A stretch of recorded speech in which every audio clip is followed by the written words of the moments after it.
I can take us live then.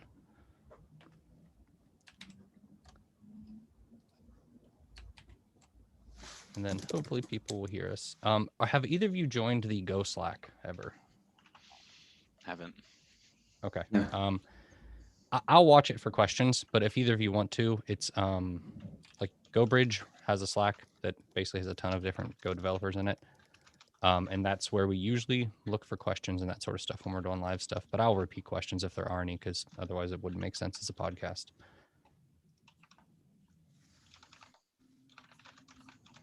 And we are live on YouTube and everything. Sweet. I just have to post a tweet now. I've got too many windows open. Yeah, I'm trying to close things down to save CPU. So you're on a Chromebook. Yeah. I think that's the first time we've had that. We can spend a whole podcast episode on this, I feel like. It's a can of worms. Using it as a primary machine is definitely a not common thing. Or I guess just a primary work machine. I don't even know if you're doing development normally these days. Yeah, I do a decent amount of development, but I use a cloud VM. Okay.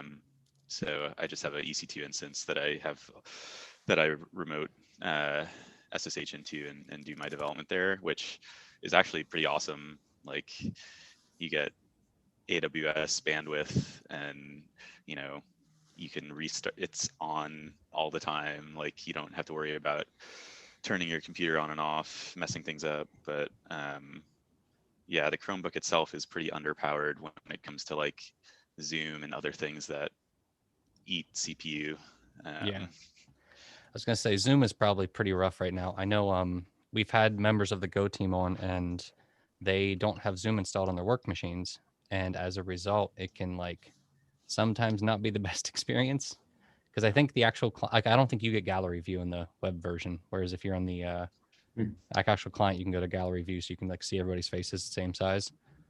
Just like silly things like that don't show up. And I don't know if it's just them trying to push you to install the client or there's some other limitation. Yeah, there's a Chrome app that lets you do like things that the web app can't do, like gallery view, but you can't do like backgrounds or other things that over time become big sources of FOMO. Okay. Before we get started diving into this, we need to do a sync clap. So what's going to happen is I'm going to go 1, 2, 3, then we're going to clap where 4 would be. So just try to like clap near your mic. The goal is just to have a spike in audio so that they can sort of try to sync everything up. I'll also have like an audio copy that has all of us that they can use to sort of sync up the files anyway. So it doesn't have to be perfect, but just tries to help a little bit. Okay. All right. 1, 2, 3. The delay always makes it really weird. It was the same time for me. Don't worry. I was gonna say you two are perfect on mine. It's just I'm always ahead because of the delay and everything. I was kidding. They're all different. It's easier if there's more people because like I'm never going to be the same as everybody because I'm counting probably, but you can usually get everybody else synced up. But it should be good enough. If not, I'll hear about it. You guys won't. And they usually don't even say anything. They just say that clap didn't work. The one time when we first started it, I don't know why, but Matt kept doing zero bound counting. So he could go 0, 1, 2. And for whatever reason, we just didn't get it right. And I think we tried the clap like 4 times and they were like, it doesn't help us if there's 4 claps because then we can't sync anything.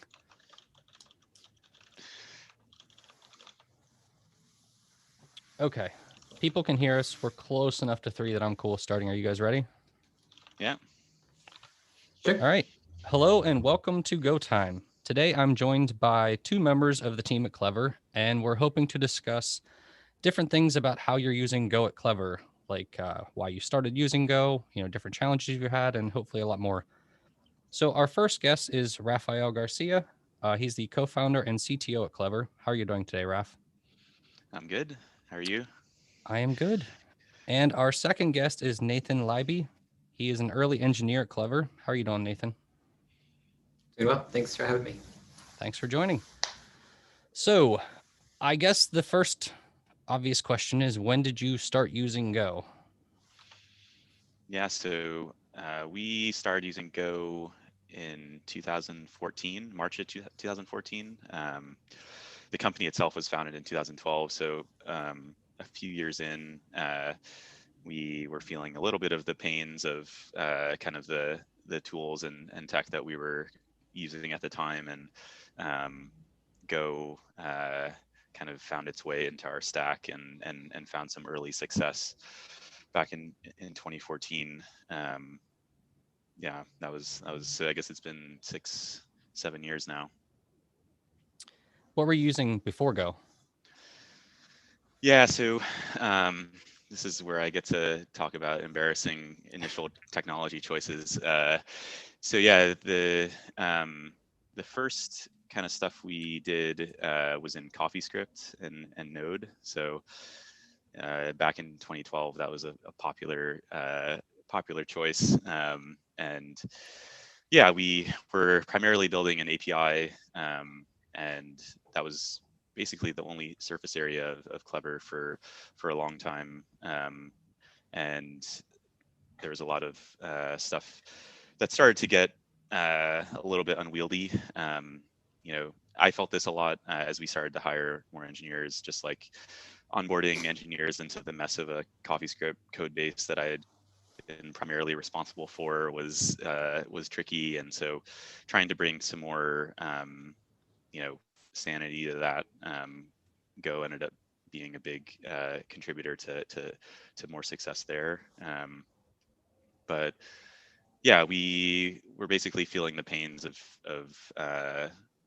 an untyped language running on a single thread, doing like data processing and API, like high performance API responses.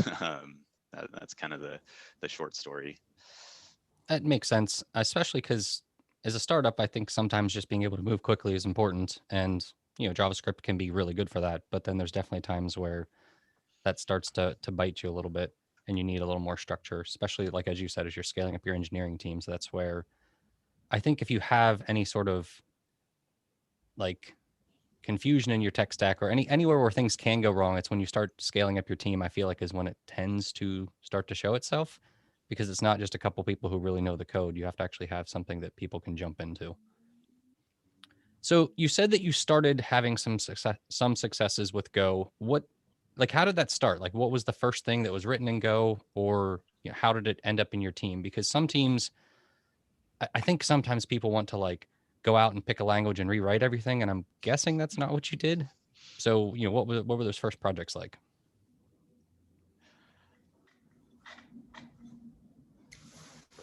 Do you want to chat about Sphinx at all, Raf? I think Yeah, that I can talk a little about Sphinx, and maybe Nate I think has some useful perspective as well. Yeah, I think so. One of the big initial projects we had, as we grew, we needed to start placing some limit. So at its core, one of the big things that Clever does is an API for other software companies to use. And so as we grew, we needed to place some limits on that. And so we put a rate limiter on our API that is called Sphinx. It's open source. It's basically a proxy, and there were some interesting problems there.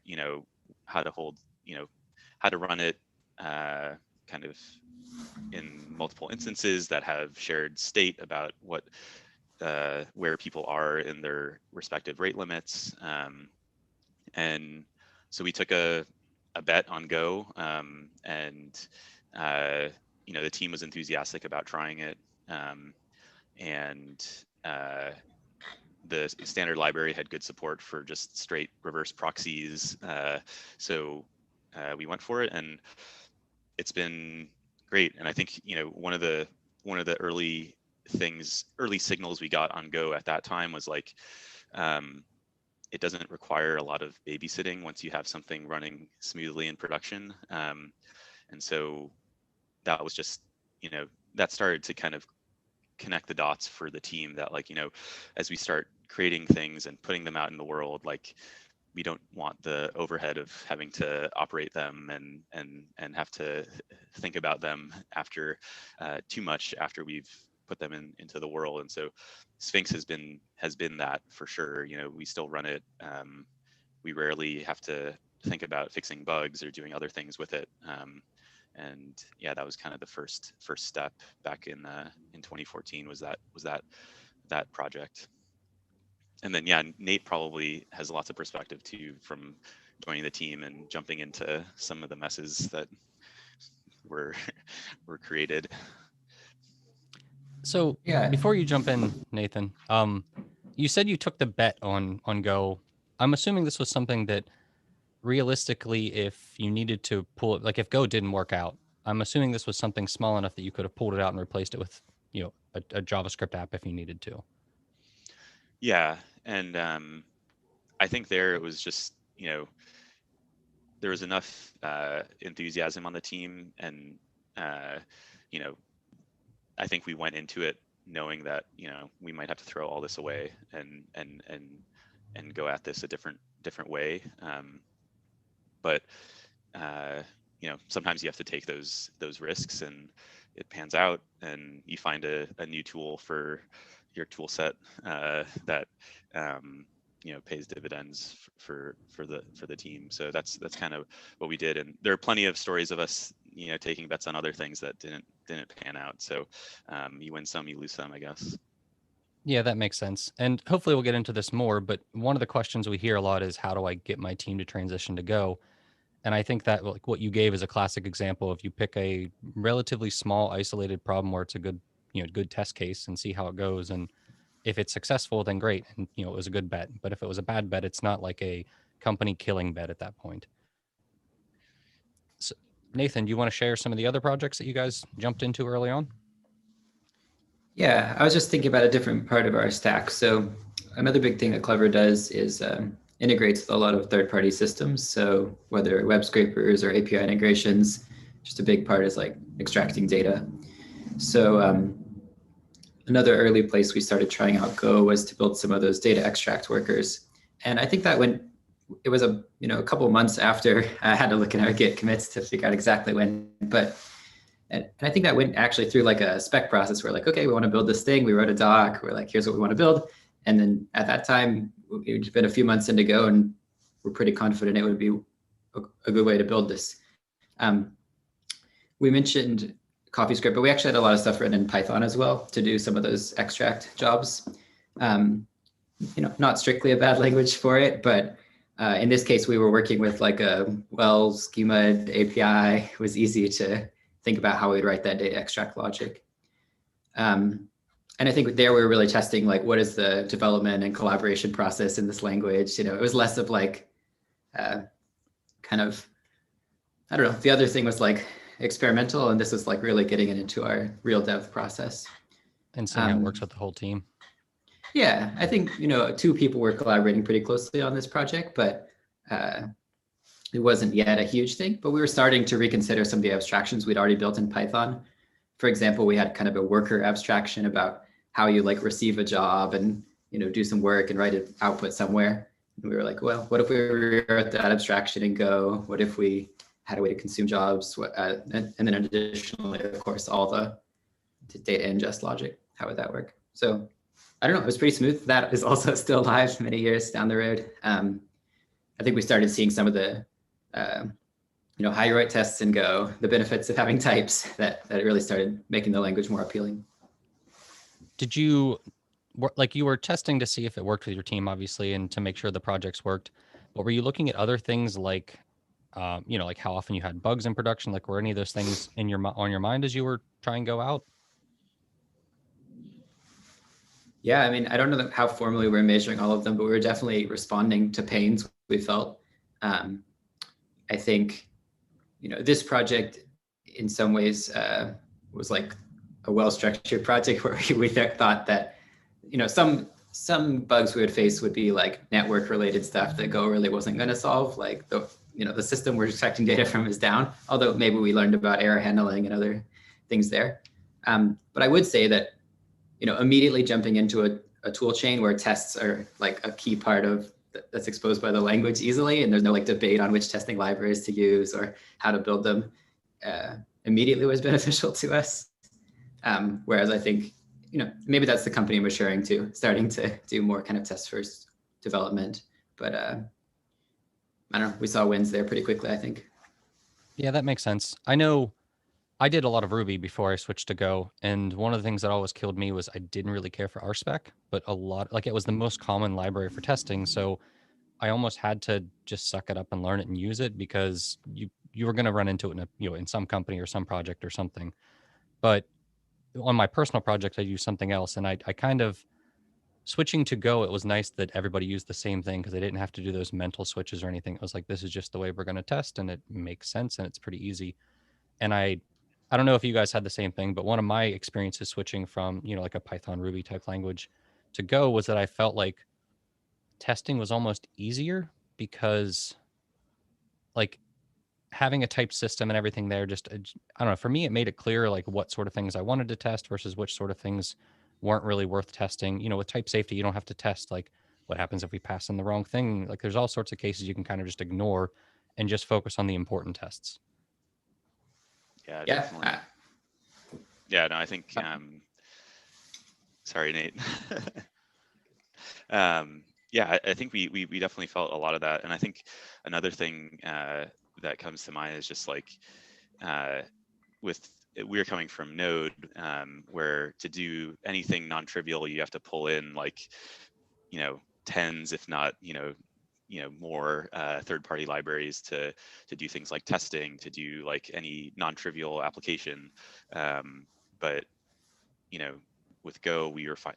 At least I think for a lot of the use cases we're working on, you rarely had to do that, to dive deep into the third-party ecosystem, like the standard library for testing and for writing HTTP services was sufficient. So yeah, it made things a lot more straightforward. And yeah, definitely like on the testing front, like interfaces and other things like that, where you're testing actual functionality and not like the various values that a non-typed variable can take in a untyped language. It definitely simplifies the story. I think the other thing for me was always that because in dynamic languages it's so easy just to replace anything, that you end up writing tests where you almost like throw a mock in certain places and then you're like, well, does it get this input it's receiving? Whereas sometimes in Go you can do that if you really want to try to, but sometimes it's hard enough that it's like, is that actually worth it? You like have to stop and think about it. So you had mentioned that with the Node world you had to pull in a lot of libraries. Do you think that's gotten better in JavaScript? Or if I rephrase the question, if you started using JavaScript today, like from the ground up, do you think you would have been as quick to transition to Go in a couple years? Yeah, that's a tough one. So I mean, since 2012, things have come out that have changed the story. We use TypeScript now, and that has significantly helped in the realms of like just making the code base more approachable for new team members, or if you're switching onto a team or something like that. I think from a general development point of view, I think there's still kind of a mess of third-party libraries that you have to wade through. That is a little bit frustrating at times.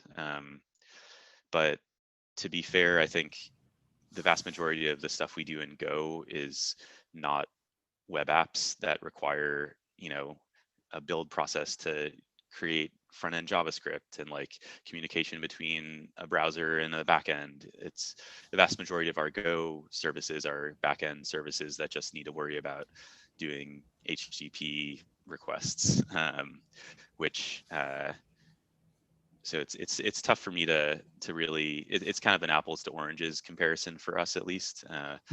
I'm sure if we did a bunch of web apps in Go, we would have probably a lot of complaints that look similar to the complaints I could make about Node and TypeScript. That makes sense. So you said you're using TypeScript now, which I assume means that you're still using JavaScript and, or TypeScript, I guess, but JavaScript for some of your stuff. So you didn't just rewrite everything in Go. So do you want to talk, I guess, a little bit of, I guess the first question is how much of your code base do you think is in Go at this point? Yeah, that's a tough one. So the general structure is like any front-end web app, for the different users that use Clever is a Node TypeScript app. And then underneath the hood, those apps communicate with a bunch of services that are internal. And you can basically say all of those are Go. And so in terms of the backend infrastructure, probably you could say 90% of it is Go, and the 10% that serves a web app for various user types is Node. And yeah, I think maybe one area where we haven't had success is in creating. We have made internal apps that are Go web apps, and it's been an okay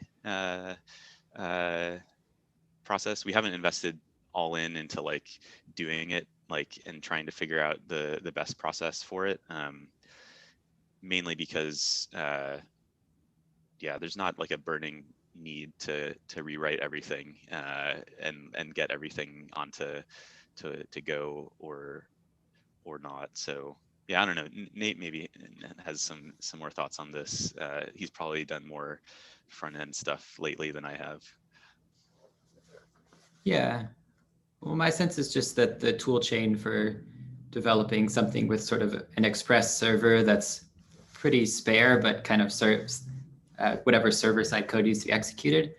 And then the React environment, like ecosystem, all of that, you can just run the whole thing in TypeScript. And then the goal is like just remove everything involving logic or databases. So it's like all that is Go. You're just calling out to another service, and that's sort of our microservices split. I've also, it's not really a weakness of Go, but we have some opinions around like what a Go API should look like at Clever. And so in some cases, we've ended up building kind of edge casey APIs that have like, non-JSON HTTP interfaces basically. And there were a few times where that was more convenient. For example, we've done a SAML, important SAML service is not written in Go, but we would love to move all of the important business logic to Go. So yeah, that's kind of my philosophy is like, we want the Node TypeScript layer to be as thin as possible or to serve entirely UI kind of needs. That makes sense. And in the past, we've talked about some things like building a GraphQL server in Go is something that it's not too bad from a server perspective, but if you're trying to make a client in Go, that can be really challenging because Go doesn't really lend itself to this, like fields can and can't be there at times. That's just not Go. So there's definitely cases like that where it does not fit. And when you get into something like TypeScript, it can be much easier to work with because it's just like it's designed around that almost. So you said that you're split up and you have like your web UIs are written in TypeScript or like the Node world, I guess, with Express and some of those things. What is your overall structure like? Like how do those, like, do you have microservices? Do you have like one big backend server? Or like what is your overall architecture? Yeah, so overall, I think I was looking the other day, we have somewhere north of 200 repos, and each repo is roughly corresponds to a service, but a lot of them, I guess the primary like request path set of services probably numbers in the 20 to 30 range. So we have the handful of web apps for different user types, and then you can think of it as like tens of Go microservices that power the primary request paths in there, and then a whole bunch of background job processors with singular purposes and various kind of duties to perform throughout the course of the day. So syncing data from third-party systems, running analytics kind of stuff, and other stuff that isn't triggered by directly by a user doing something on the web.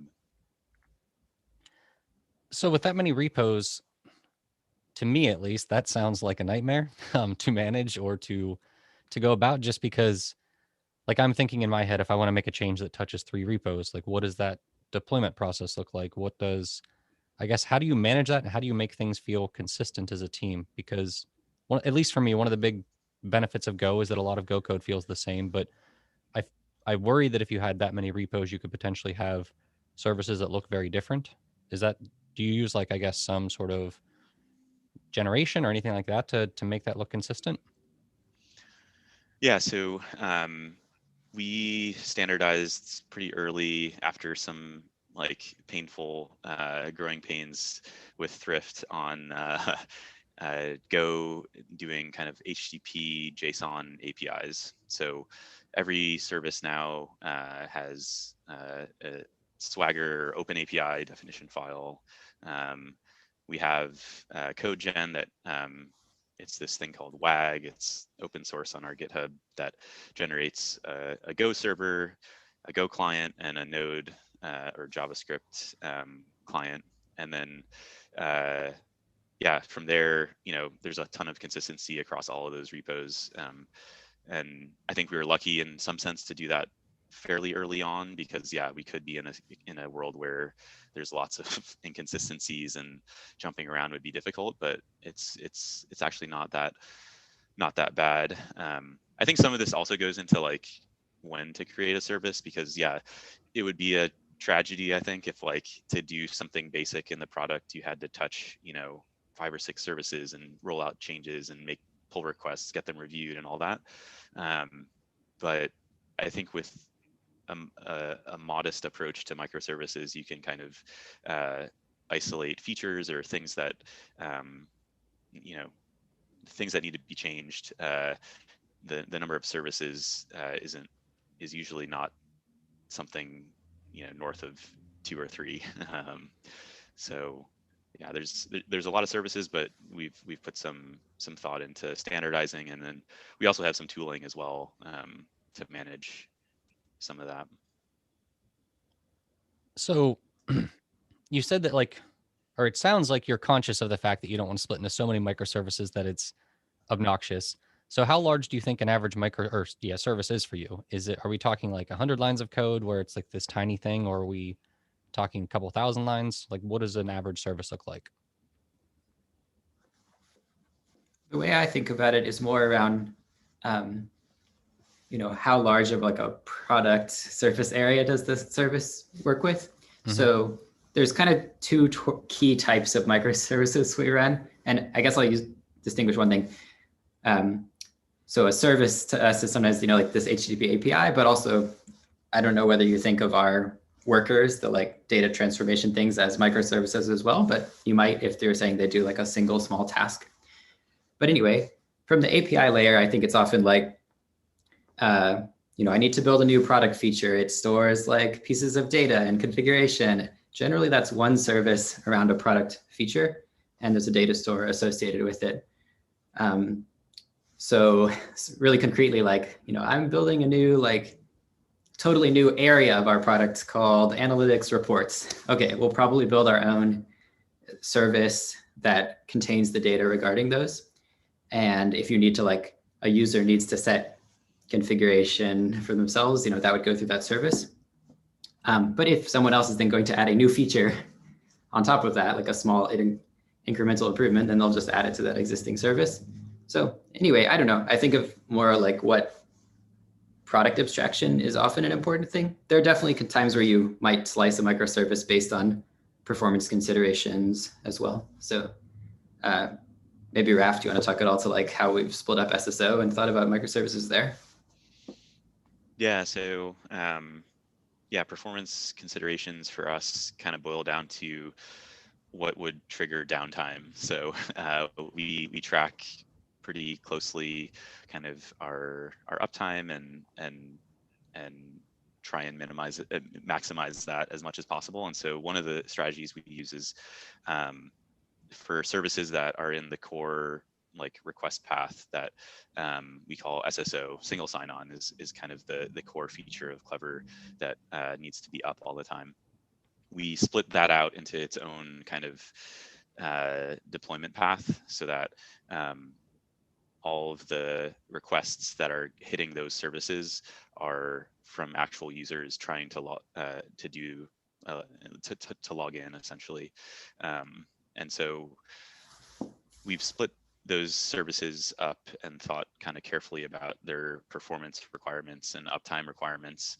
And we don't want like background jobs like hitting them with these massive queries that might bring them down, or kind of change the performance requirements, or make them just hard to satisfy from the services point of view. So yeah, some degree of carving out these like swim lanes of like, here's a use case that we want to isolate and really protect from just like uncontrolled requests from anyone spinning up a new background processor or whatever. That makes sense. So when you're looking at these microservices and setting them up, do you have like, is it generally like one engineer sort of owns a single service, or is it something a little bit different? Like, how do you approach that aspect of it? Yeah, like Nate described, it's really feature based. So and then that boils down to like team based. So you know, someone on a team responsible for a product area will spin up a new service, and we initialize it with various pieces of metadata, including their team, and that's kind of where the ownership bit gets set. And then yeah, from there, that team as like the owner of that product area is responsible for the service. We have some degree of like individual ownership tagging, so that you know, if someone feels like a strong affinity towards kind of how the code is set up in a particular repository, they can get pinged on pull requests and things like that. But ultimately, it's teams map to repos, which map to services. That makes sense. So taking a step back, earlier you had mentioned, I think it was WAG. Was that the library you built? Yeah. So for whatever reason, I feel like this is not an uncommon thing where people build a service that sort of generates either something from Swagger, or like Matt Ryer, who's sometimes on the podcast, wrote, I think it's called Otto, which allows him to create sort of an interface, and then it creates a Go HTTP server, but then it also creates like a JavaScript client that communicates, you know, via HTTP JSON. And the idea is sort of to write one definition once and then generate the code on both ends for communicating. But I guess what's interesting to me is that it seems like a lot of times people build that themselves rather than using some standard that's out there. So in your case, did you not land on the Swagger stand, like whatever tools they have, because they just weren't up to par at the time? Or was it something where you had specific needs? Or can you, I guess, elaborate on why you built something yourself? Yeah. So I think generally speaking, you know, we try and utilize as much as possible existing tools, whether it's like relying heavily on AWS for like almost everything we do, to, you know, utilizing open source tools and libraries. One area where I think we've where we've learned where we need to have more degree of control is in that final like last mile, like the kind of touch point of engineers on the team with whatever it is. So in this case, it's like you want to interact with a service in our infrastructure. We really wanted to have control over that, like down to like the method signatures and like, you know, the interface that's generated, things like that. And at the time, the Open API, or Swagger, as it was called back then, Go generation was pretty young, and not really pluggable. I think now there's it has some degree of like you can plug in your own templates and other things like that. It still requires a decent amount of investment to like get it to do the thing you want it to do. But ultimately, we had a pretty focused use case, and we also actually still use the like an open source Swagger generator for types and some of the nitty gritty stuff that we didn't have a specific like divergent view on, I guess. It was really about like the interface for the client and like the server, kind of how the HTTP request gets handled, where we wanted to have control there. So it was mainly about just, yeah, finding the parts that we could just use out of the box, but then like having enough control where we could iterate and do things that we wanted to do without having to like wait on a pull request or like really like fork and modify an existing thing and have to maintain a fork and do all sorts of stuff like that. I think you also had an important point where even if you're using one of those open source off the shelf tools, like you said, if to get it to do what you want in some cases, you have to customize it so much that it is a big investment. And by the end of it, it's almost not like you're using an off the shelf tool anymore. You're using one that's so customized to your workflow that people joining your team still have to learn something new regardless. Right. At least that's what it seems like to me in some cases, where if they can't just come in and be like, oh, I've used Swagger, I can jump into your code, then sometimes it's not really worth using that tool. Right. Yeah, I mean, I was actually just looking this morning at Datadog's API, and they generate it. They generate their Go client using the Open API generator, and but they've built a whole framework on top of the Open API generator for customizing the Open API generator. So it's like all paths lead towards like you writing a thing that gives you the control you need. Yeah. It's a weird thing because I feel like as developers, because we know we can control it and get it exactly the way we want it, we don't want to settle for something that's subpar, especially when it comes to like having an entire engineering team, actually being efficient with their jobs and getting things done. You don't want people to be doing silly things all the time. Yep. One other thought on this is sometimes it's worth building that extra wrapper to actually reduce the capabilities of a tool. So what I mean to say there is maybe you don't want people to use all the edge case features that exist in Swagger. And so it's actually quite nice to limit things and have your own wrapper that does that. I realize maybe it's for safety, maybe it's just to simplify your system. Maybe you make a decision later to re-enable one of those features, but I think that is powerful.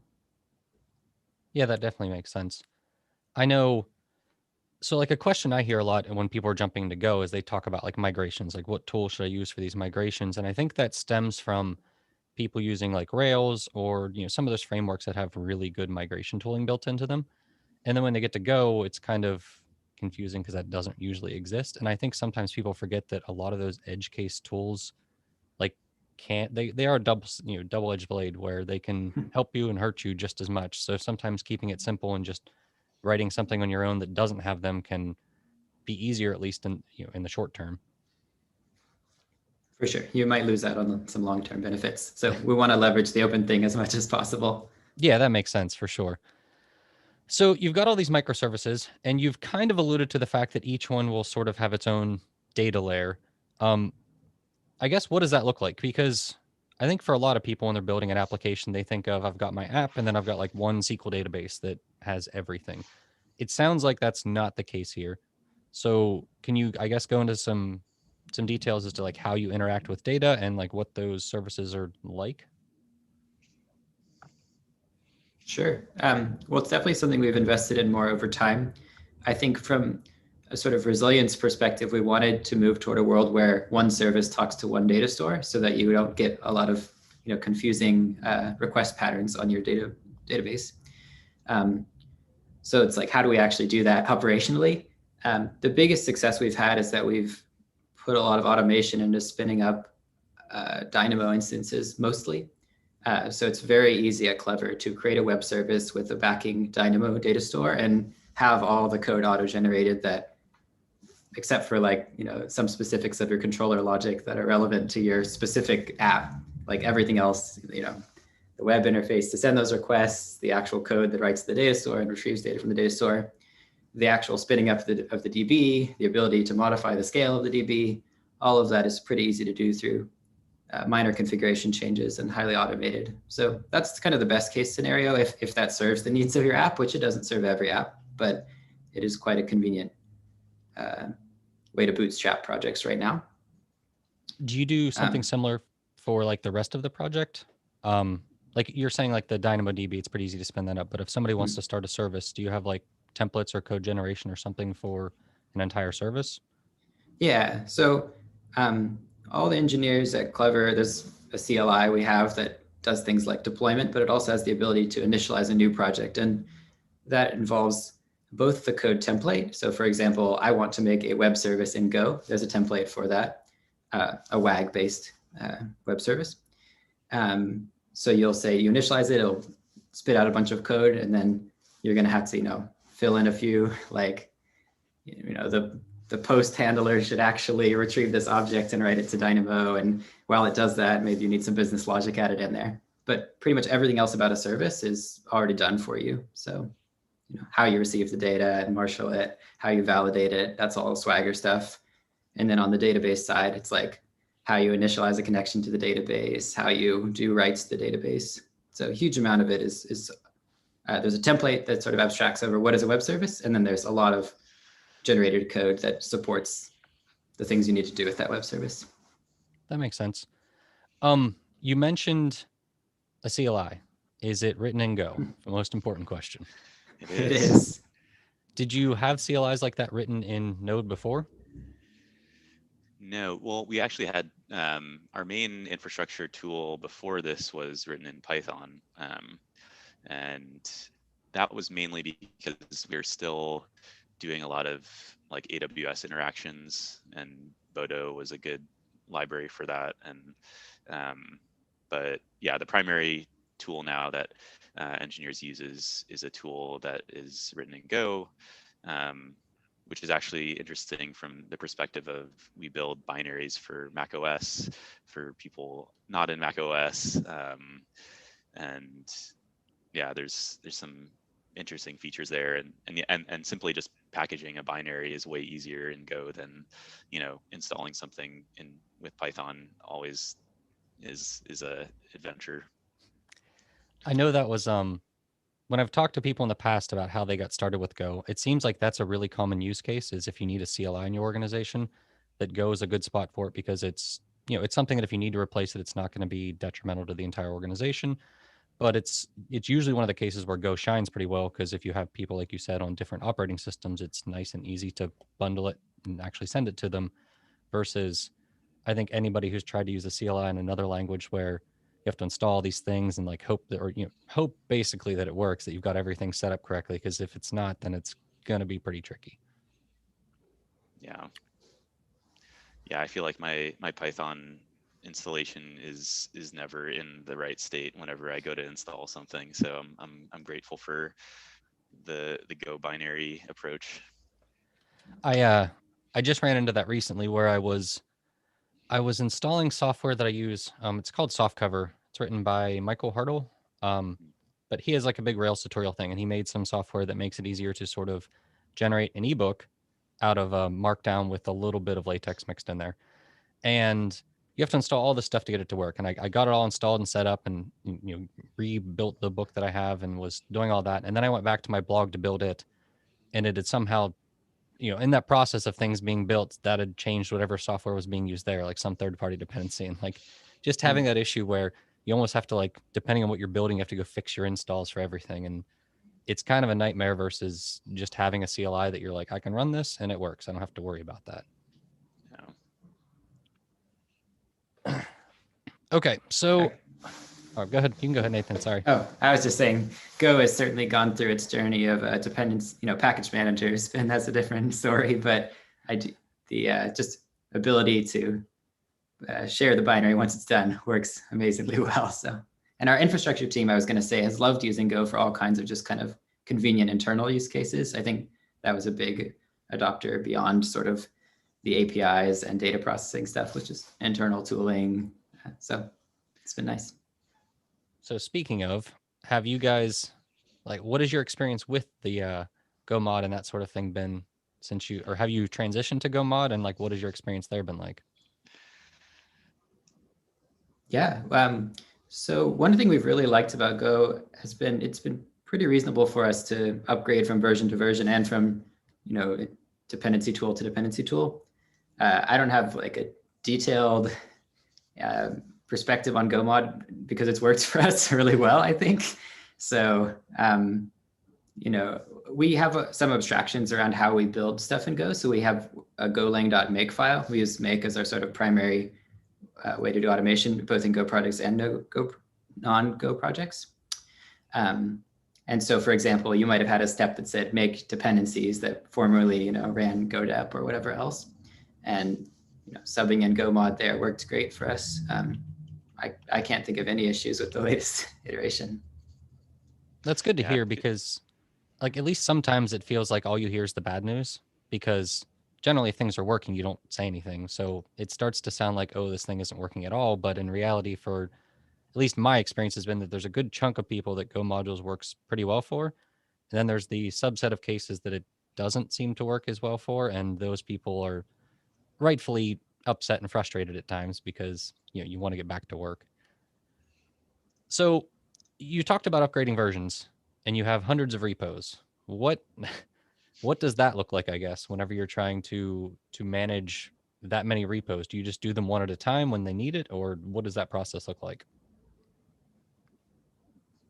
Raph, do you want to talk about like how we started and we can work our way there? So Nathan and I, we actually worked on this. There was a hackathon maybe a few years ago where we recognized that this was a problem. And so we created this tool. It's open source on our GitHub called Microplane. And essentially what you do is it works you through kind of a workflow of you first search for the repos you want to modify with like a GitHub code search input. It takes care of cloning those repos onto your machine. And then you give it a script to run that you want to apply and run in each of those repos. And then you can instruct it to additionally push it to GitHub, open a pull request, assign it to someone. And then eventually it also will take care of merging those pull requests as well. So it kind of is a workflow tool, I guess, in some ways to writing, making changes across tons of different repos. The challenge ends up being, can you write that script to do the thing you want to do to every repo? And so that's where things like standardizing on a makefile or like a build process for Go repos is critical. Having the same dependency management across all repos is important. But yeah, we've used that. So for the example of like updating a Go version, there are a few places where the Go version appears in a repo. It's like the makefile, the CI, like circle CI config, and maybe that might be it actually. And so it actually ends up being pretty easy to write a script that just finds those lines and changes them, and then farms it out to GitHub for review, and then we just have to merge it all. So it works pretty well but then there are obviously cases we're running into this now, moving to Go mod, where some of the devils are in the details. Like it might not be possible to automate all of those conversions, and there's extra work that needs to happen. But for a lot of the easy like change a few files here and there across all repos, Microplane has been pretty useful for us. Yeah, another thing that comes to mind is I do feel like automating changes on repos is part of a growing trend. So it's kind of cool to, take an opinion on how to do that and see people honestly doing it better. So for example, Dependabot is something that GitHub is investing in to think about how do you automate dependency updates across all your repos. So yeah, I mean, updating like a Go, like a package file is one part of the problem, but honestly, I think the future is refactoring your whole repo to best practices automatically, or continually writing your code for you better and better.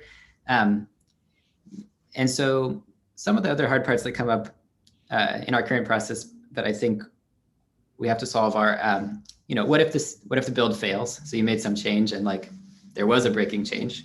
Well, we have to like assign it to the right person and make sure we have a human process to deal with that. So that's part of what Microplane is doing. And the other is, okay, we changed the code. We thought it was safe, but now we're going to ship it. Are we sure that's a good idea? So, I mean, a lot of effort we spend at Clever with microservices is how do we deploy stuff safely? So, how do we have consistent alerts across our services? How do we automate deployment? While you're in an automated deployment, how do you understand if anything's going wrong, and roll back quickly, get the human in the loop if they need to be there. So I would say that's sort of a supporting piece of running many services, is just, rather than thinking about how to automate a complex, huge monolith being deployed, we need to think about automating deployment of 10 things at once or 50 things at once, and making sure that's like a sane user experience where you can debug failures. Has that been something that you've developed like incrementally or yourself locally, like, or using like off the shelf tools for that? Like, what is that deployment process? Is it something that it's just yours? Yeah, we basically have a Slack bot that behind the scenes is running a state machine that represents your deployment. This is definitely something where I'm sure there are other tools out there that we could leverage more heavily. When it started, it was very straightforward. It's like, say yes if you want to deploy or something like that. And over time, it's become much more of a feedback loop where you're getting a Slack thread describing, whether it looks like something's going wrong, or, the canary is happening right now, and maybe a full deploy will happen in a few minutes. We definitely looked at other existing systems. I mean, part of the challenge was we saw people doing cool work, but running Netflix's Java system to do this just wasn't like worth it.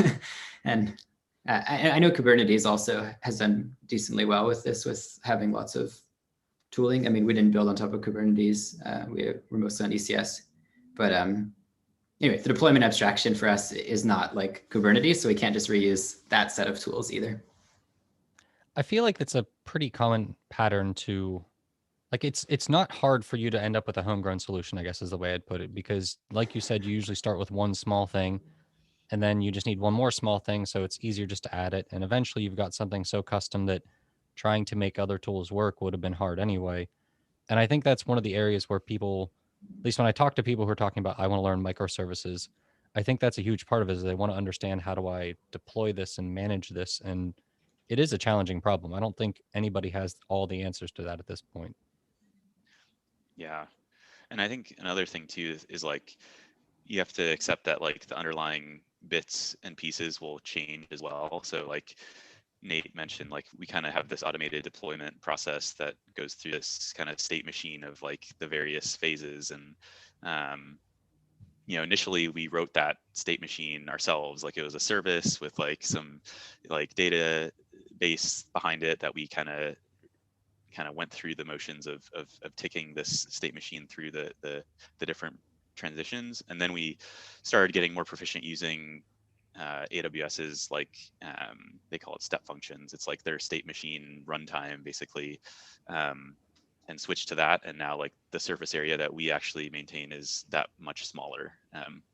We change our deployments to now span multiple regions of AWS, and so we need to expand either the state machine or like the thing that it's interacting with, making these types of changes and evolving the underlying system gets a lot harder if you've kind of shoehorned or you've like really forced some other piece of technology to do something for you in a way that can't be changed. So yeah, it's a tough balance. And the failure mode is, you create all these things, and now your surface area of what you need to operate and maintain is so large that it's hard to you kind of fall under so much weight of that. And so you kind of constantly have to be thinking about where can you kind of factor big chunks out and effectively like have some managed service or open source library or something do it in a much more efficient way, so you can focus on continuing to build. That's really where the challenge, I think, looking forward is. So given that you need a process like this to deploy, and there obviously are a lot of moving parts when you've got this many services, what does local development look like? For instance, if I wanted to run the tests, do I need to spin a bunch of things up, or did you build tooling around that as well? Or, even just like if I want to run the whole app locally, do people run the whole app locally, or do they just run small parts? Yeah, so the approach that we've taken, it did change over time. I think at first we tried to run several things locally and quickly realized that, it just takes too much time to spin up, or you have to make sure every single one of those applications is in a good state locally. So where we arrived is that we basically have the ability to run a single microservice, or the one thing that you're changing actively locally, and then point to everything else in a staging environment. We have the ability to run a unique environment per user. So for example, I could run one called Nate and he could run one called Raf, and they'd be totally isolated from each other. In reality, that hasn't really been as useful as we thought it would be. We basically end up having one large shared staging environment that people reuse. Partly it's practical. It's less stuff to be running, less data store copies and things like that. So yeah, I would say you run one application locally and you point to a shared development or staging environment for all the other dependencies. The main downside with that is, if multiple people are actually actively trying to change the same thing, could that cause issues by having a shared staging environment? But it offloads all the effort. Even recently, I've done some side projects with a Docker Compose file, and I'm like, this is too much work, even for a handful of services. Like everything's always breaking somewhere. I don't know. I mean, it is like a side project, so it's not the same level of love that a company that's invested in Docker Compose might have put into that. But anyway, I'm really grateful that you could just like run something and you're only really worried about your one local thing, at least 95% of the time. It makes sense. I mean, I use Docker Compose for some things, but my general feeling is that it's almost like you need somebody in your team who really understands Docker and Docker Compose if you're going to go that route. Because at some point you're going to have issues and somebody's going to have to be like, well, why is this happening? How can we fix it? And you can get so far by yourself and just figuring it out. But at some point, I feel like you do run into those issues of how do I address this? I take it that also means that people have to have an internet connection to development. Is that the case? If you're developing the stuff that needs to talk to web services, then yes, but certainly I would advocate for, you should be writing, pure local stuff as much as possible. So if you're writing business logic, do you really need to talk to the remote thing? And, how can you use better like dependency injection or mocks to simulate that properly? But yes, if you wanted to, for example, spin up a UI and click through it, you would need to be connected to the internet. Okay. And then I take it that means that most of your tests are sort of isolated to individual services, and do you run tests that touch everything, or is that like, I guess you could just say like a QA environment to do something with the whole thing? And do you only run those in like a QA environment, or I guess what does that process look like? Yeah, so tests in an individual repo or service will be isolated to that service, its business logic, and maybe its data store. But for services that are part of a bigger piece, like a particular product, we do have a CI process that gets triggered, that spins up, like Nate said, isolated development environment or staging environment with your change, and then tests some end-to-end flows. So, if you, for some reason, the interaction that other services have with your service that you're making a change to, if you break something there, it'll get caught in CI when that kind of end-to-end test gets run. So, yeah, some kind of automated QA, I guess, is definitely necessary in this world, because you're pushing out one piece of a bigger whole that needs to get a kick of the tires to make sure you haven't broken anything. Okay, I think it is time to jump into our unpopular opinion segment. So usually there'd be some music inserted here, but I don't have it right now. So you're not going to get the fancy intro tune. Do either of you have an unpopular opinion you'd like to share? It can be about tech or not about tech. That's completely up to you.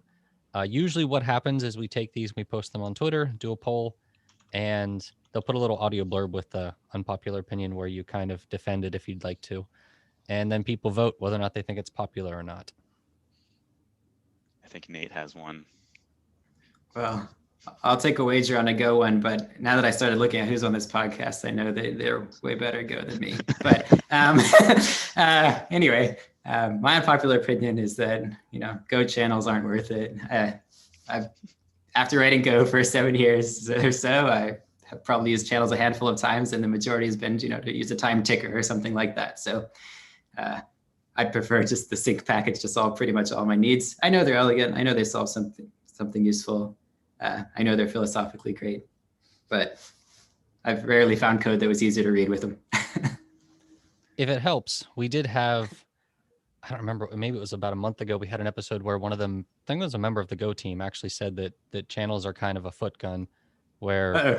more often than not, basically people shoot themselves in the foot with them than actually get what they want done.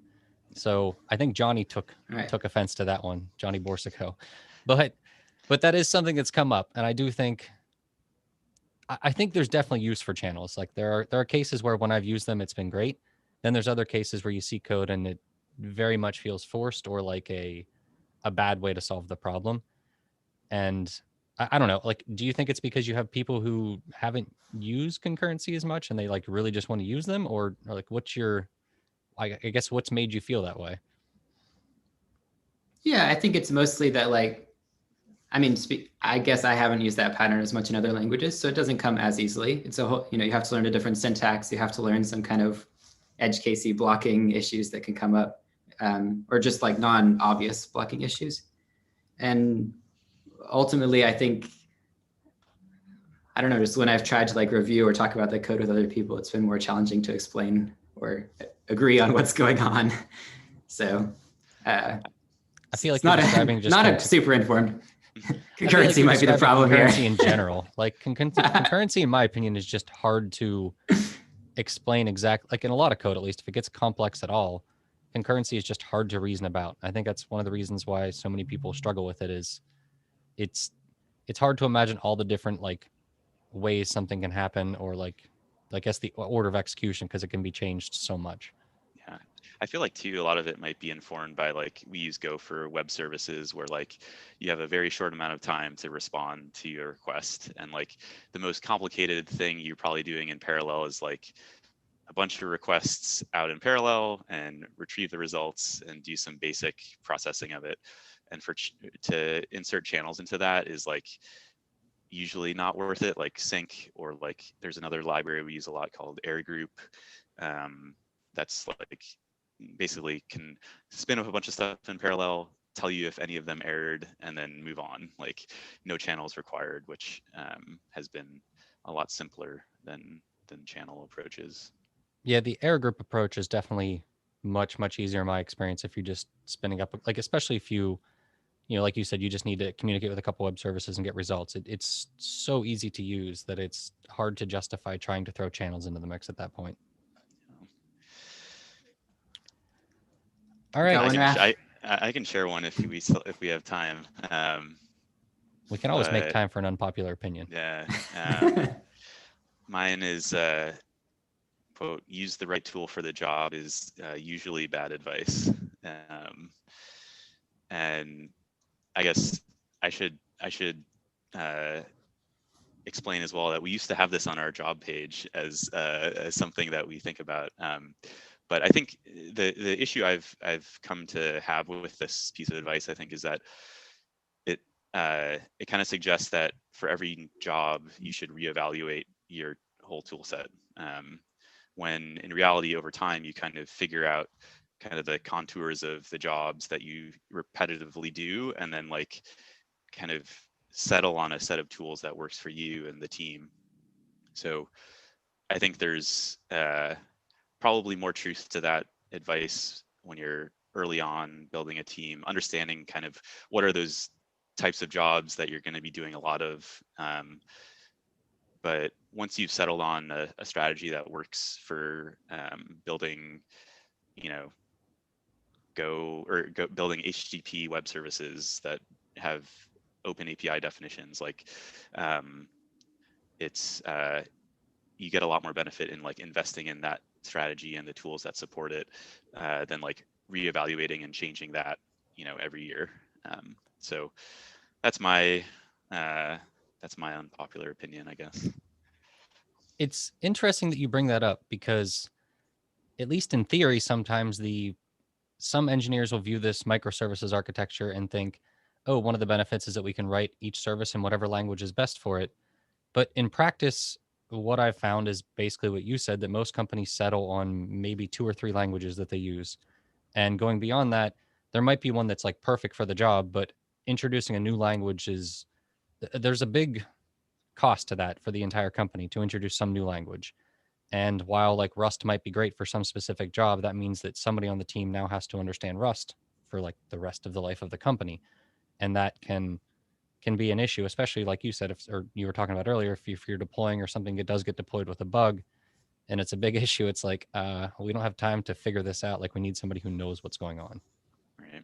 Yeah. Jumping from service to service and like, not being surprised by, what you find is huge for productivity. And then, as you invest in tooling to support these approaches, you realize, to introduce a new language or something, you have to build all of that again. And so it's the bar gets kind of higher and higher in some ways as you get better with a particular set of tools.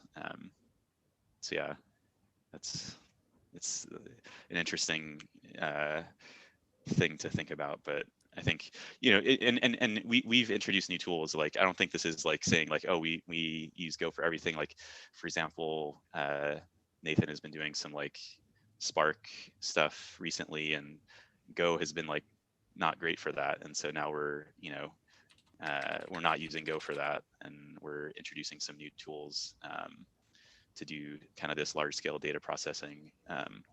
But for the bread and butter kind of services that we run, the tool set has kind of settled, and we just kind of keep getting it, improving it, and making it better. So, yeah.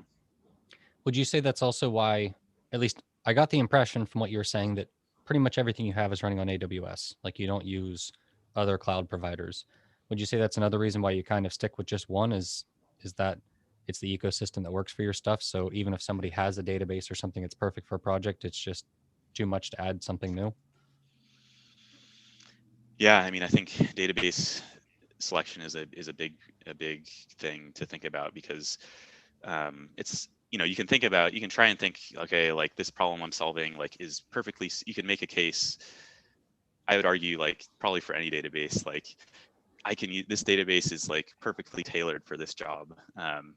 But the vast majority of the time you're going to spend with that database is like having it running in production and operating it, and then like thinking about scale and like if issues arise, and all of those things require tooling, experience, like investment of time and effort in understanding how to run that thing at scale. And once you've climbed that learning curve, that's a lot of work that you should like cash in on, and like not like needlessly rewind the clock and like start it over, unless there's a really compelling reason to do that. I think that makes sense. And it is, to me, use the right tool for the job sounds like the kind of advice that it's almost like advice that isn't actionable, I guess is the way I'd put it. It's like telling somebody, oh, don't do this, but then never actually giving them an alternative. And it's like, well, it seems like you're giving good advice, but if you don't tell them alternative options, they're kind of stuck. Like they don't know how to proceed at that point. So that's probably my biggest issue with that type of advice, is just the people do better when you give them something actionable. One of those that came up all the time was, I don't know if you've ever looked at when people build web services, sometimes they'll throw things like the user and other things in a context, with middleware, and then it's available whenever you're inside of the actual handler. And other people say don't do that, but then they won't say what a good option is otherwise. So it's like, well, what do I do now? Like, what's a good option? And I think that's where a lot of people struggle, is that they need somebody to show them good suggestions for other ways to approach it. Otherwise, it's just really hard to take the advice and use it.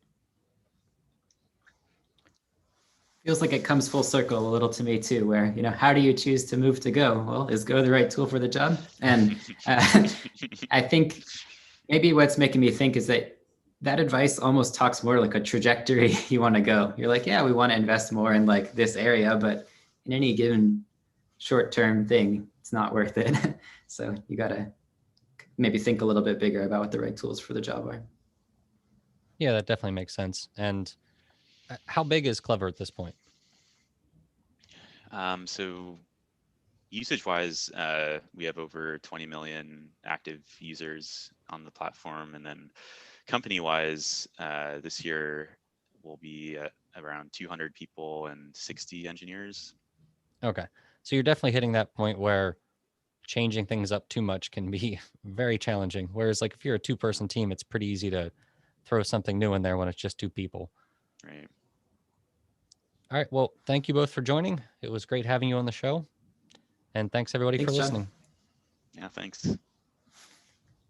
Okay. I'm going to, well, we're technically still live, but I guess I'll just walk you through everything we need to do at this point.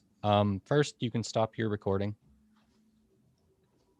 And then do you have the guest, trying to think, the guest link that I gave you should have a link to upload your audio. It should be like a Dropbox link.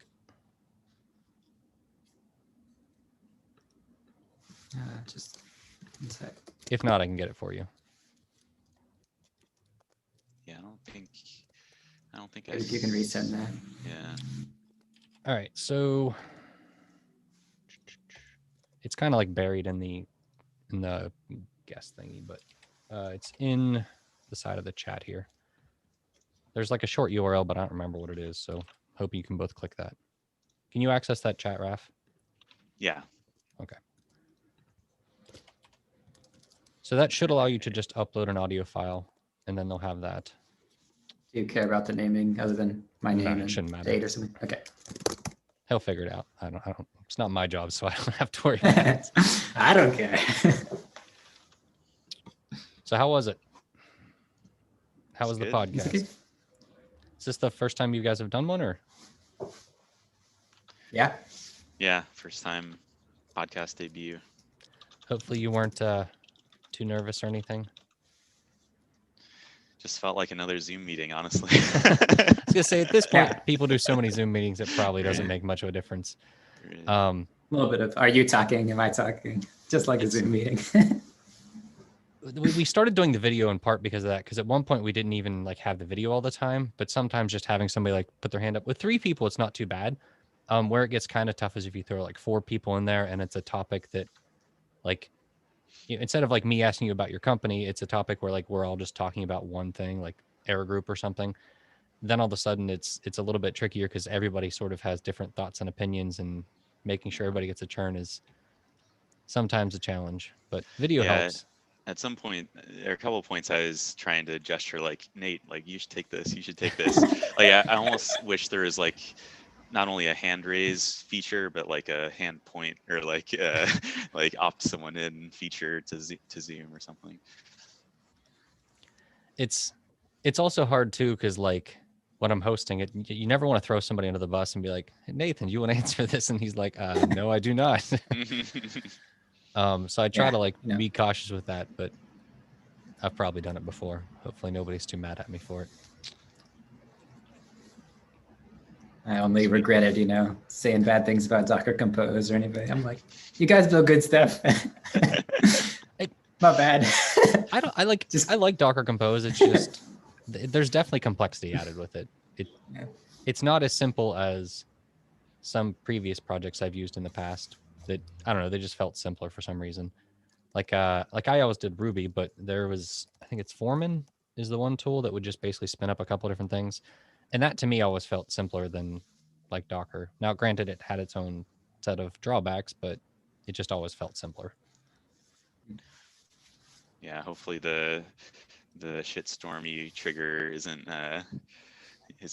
massive. I guess who knows what the Twitter sphere how they'll react to your opinions or things you say on the podcast.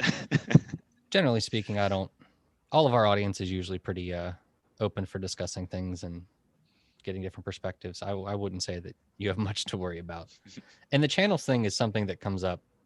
I feel like it comes up somewhat often because I don't know. Again, I think it just comes from the fact that people want to use them because they're this cool new thing. And then in theory, there's, I don't know, I'd say 95 at least % of the code I write, maybe 99.9% of the code I write doesn't need channels. And that can almost feel like, I don't know, sad because you're like, I got this cool language that has concurrency and I want to use it. When do I get to use it? Yeah. I honestly fear this was another unpopular opinion I was thinking about, but I feel like generics might end up in a similar boat where like 99% of the time I'm writing Go code, I don't like feel this like burning desire to introduce generics. And so I worry that people are gonna over-index on using it because it's there. And Go in some sense is this language kind of just like free of dangerous possibilities, like and like slowly some are seeping in, and then I guess I'm a little worried. That's a common concern. I think that's when we've talked about it on the podcast or other things like that. It's definitely something I think people think about. My guess is that for the first couple months, you're going to see a ton of generic code that doesn't need to be. And then at some point, people sort of settle down, hopefully, and it won't be such a big thing. I did see some projects, like I think it was Caddy Server, was talking about how like their goal with PRs was to, I don't even know if they're changing like their actual PR, like when you go to submit that it actually shows you their guideline for it. But I think he was basically saying that his goal is to only have generics when there's no other way to really solve the problem. Whereas like, even if it can't, like generics is one solution, if there's another solution, they're almost always going to prefer that, which I get. I mean, it keeps code simpler. But then I've also been guilty of writing weird things with generics just to sort of see what's possible. But I think part of that is just, it's not things that I'm like, oh, this is production code. This is me thinking, what can I do with this? Like, what is possible? Yeah. And I don't know. I've done that with Ruby too, where you, Python probably has something similar, but Ruby has the like method not defined type thing that happens whenever you call a method that's not there, and then you can define a method dynamically. And just writing, your own little, like your own little tools, like your own API library that dynamically generates all this stuff, and you give it a small template and it can suddenly make a full API library out of it. And sometimes I look at that and I'm like, this probably isn't a great idea. I should probably make this clearer. But other times it's like, it's really cool that I can do this though. Right. Yeah, I feel like we, as much as we can make writing code not like performance art, about like, whoa, you can do it with 2 lines of code instead of, I think the better off we'll be. I feel like Go has hit a good balance there, and yeah, hopefully they can maintain that. I suspect it's all about finding the right time and place for it. Because like those code golf things and everything can be interesting to learn new stuff. And like in college, especially when I was learning, I loved checking out different things, like how can you do these things faster, or what are other ways to tackle this problem. But I always did it with the mindset of this isn't production code for a company. This is us specifically just sort of experimenting to see what's possible. And I think if people keep that in mind, we'll probably see some cool stuff with generics, but hopefully it doesn't, like you said, bleed over into all the libraries you're using, because it would be kind of challenging to find some libraries that are, I don't know, libraries you depend on that have code that's like really hard to understand or to go through to sort of get a feel for what it's doing. Yeah. I am hopeful for some of the like just data structures and some of those. I'm hopeful that some of those sort of pop up either in like one good solid library or in the standard library, whatever. Yeah. Just because some of them would be nice to have good implementations of without having to worry about it. Yeah, I mean, I used to spend my days in C++, and I saw kind of the good parts and the bad parts of generic code, like tons of templatized code that I have like would like make my brain hurt trying to understand. But then like the standard library has these amazing containers, data structures, and that part I definitely hope emerges from all this. Like I even think about when I used Java a lot, like this was way back in college, but when I used Java, I'm pretty sure I used generics in like 99.99% of cases. And it wasn't too bad once you just sort of got the hang of like, oh, that's what this is. It's just writing generic code was something that I had to learn at one point, but obviously it's something where you look at it and you're like, if I can avoid writing this, I'm going to avoid it. And I'm hoping that's how people feel about Go's, because it's just never fun to write. It's always just this weird, what's this T thing and why is it here? And it's always T for whatever reason. It's not informative at all. playing with Julia a little bit. I don't know if you have, but for me, in some ways, Julia is like, wow, I'm like writing Python, but it's super fast and has, types. But yeah, it is definitely like a interesting stretch for me to see how to express all these things. Like their notion of a type system is very rich, and I'm enjoying playing around with it, but I don't use it at all practically at work. So I'm definitely trying to get more experience there. Curious to see what the Go experience is like too. That's probably like when you talked earlier about, or Raf, when you talked earlier about not having too many different languages, and not using the right tool, or not necessarily not using the right tool, but basically just not having too many different languages. That's something that I think is a big issue too, is that every language almost has to have a different mindset as to how to use it, what the type system is like, and what techniques work well. Because I find myself basically when I write JavaScript for React or whatever, I'm basically writing as Go-ish code as I can in JavaScript because I'm just not a JavaScript developer. And I'm sure that at times that's not ideal, especially if somebody who is a really good JavaScript developer looks at it. They're like, what are you doing here? There's so many easier ways or more expressive ways to at least them to do things. And it's just not how I write code. Yeah, there's a whole like unwritten set of idioms and like ways to write code in a certain language that will feel familiar to, practitioners. But you have to build up that knowledge somehow. I mean, even the arrow functions are something that I can use them, but I almost avoid them more than I should because I'm just like, I don't like these. They don't look right. Well, I mean, JavaScript is full of these examples. It's like as soon as you write an if statement with a compare, like an equals comparison, you have to like, remember like what's is it 2 equals? Is it 3 equals? Is it like, what are the, what's the best practice? I usually get caught up before then when I don't put the parenthesis in.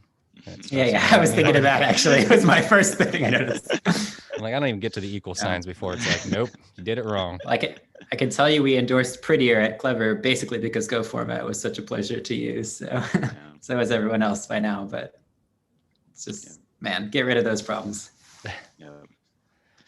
All right, I got to run. Thank you guys for joining.